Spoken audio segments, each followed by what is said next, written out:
Kale Viki exclusive gwe mukutu kwosinzira okulaba n'okuwuliriza njogera gano mawulire saawa zino Auther Kayima gakakasiddwa akwatiddwa yonna gyali mu UK.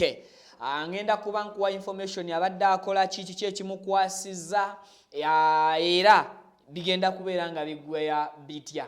Bampita Viki nkwebaza gyonna gy'otuusaako engalo nnaku olwaleero nkugamba thank you so much for subscribing video nkusabye hejimpeleke like gwe mukwano gwange weri nkola yange era natana tweyungako butongole nkusabye bambi subscribing abo maze subscribing akwata mukade kaje mu kigambo personalize okantire mu kigambo all wensinzira gagamba turn on that notification bell ojja kufuna buli kimu kye tuteekayo mukadde.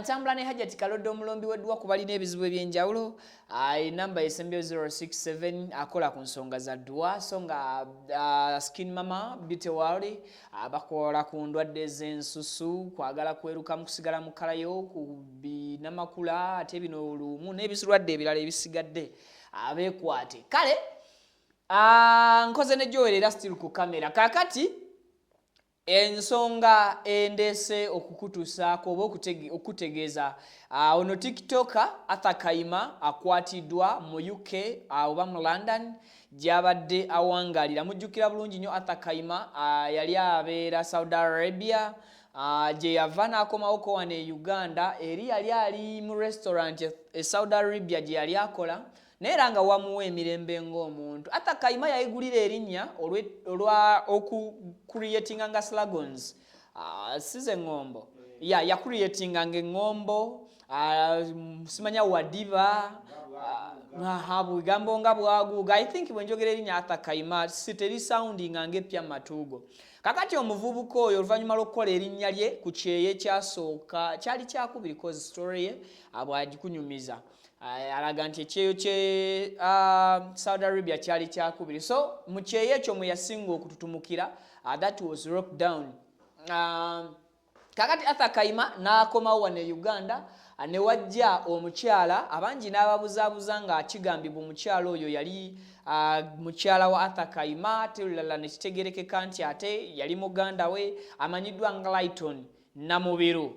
Omukyala ono n'atwala Auther Kayima oba n'amupangira ne bagenda mu UK era gye babadde bawangaalira kati kibadde kitutte emyezi ndowooza nga 5 ku 6 Auther Kayima abadde atutte emyezi 5 ku 6 bukyanga abadde akola ki bukyanga abadde agenda naye mu bbanga eryo lyonna lyabadde amazeeyo Auther Kayima yali yagendera ku visiting visa.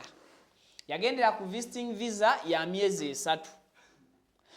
I think wenjogera ekigambo visa abatambuddeko mu kimanyi nammwe abayina abaana bammwe naddala abatambuliddeko mu Dubai wokka kibamala omwana bwagamba nti ndi mu overstay otegeera kyategeeza. So yagendera ku visiting visa mu UK nga ya bbanga lya myezi 3 so emyezi egyo 3 jaggwako kitegeeza aba yagenda mu nsi eyo nga agenza okukyala mu lulimi Oluganda visiting visa gye baamuwa era nga alina okukyala emyezi obutasukka emeka obutasukka myezi 3 siikuluyiseeyo munnange gamba ntyo kakati Auther Kayima emyezi 3 bwe jaggwako kumbe mwegyo emyezi 3 yali apangiramu bulamu nga bwomanyi bannayuganda bangi bagendera mu mbeera ya visiting visa n'owekanga nga amazeeyo emyaka egisukira ddala mu 3 oba 5 ne batuuka no processing oba oli awo ku mpapula ne bakola ki ne bafuuka abatuuze b'ensi ezo.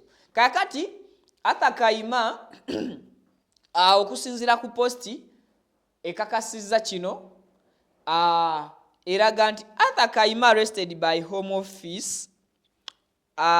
officer in the UK.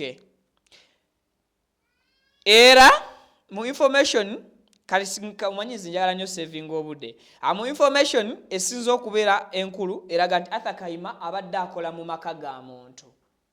Abadde aweereza mbuki mu bufunze house boy. Abadde yaya takola waka. yaya ye muntu oyo ne Joel oyagala ebyonone soma mu lulimi oluganda mu comment section mutuyambeko ekigambo yaya Joel kyalese si kyekituufu ekinokozesebwa ekigambo ekituufu abadde mukozi wa waka oba alabirira awaka naye omulenzi omuzungu we yakugambira nti house boy mu UK yaya aba akola mulimo ki Joel ate waka bakola jayaya yaya y'omuntu kyemmanya anyway munyambeko mu comment section nve ku Joel tujja kana tusulewo kati mu kirala ekigambibwa nti Auther Kayima okwagala okuyingirira Ebisiyaga yali agezaako kufuna buki butuuze mu nsi eno. It's not yet confirmed oba ali mu Bisiyaga oba munfunye bulungi okusinziira ku posti egamba nti kaliruddawa overstaying his visa and illegally working at a care home. It is believed his claims for asylum as a LGBT was refused after he failed to prove he can have periods. Gather! Yononese kyamani wamwe Joel akubye n'akalulu oluvannyuma lw'okwagala okugezaako oba okwekyusakyusa yefuula omukyala mu bufunze nayingirira ekibiina kye bayita LGBT ekyo nga kyekimu ku kipromotinga oba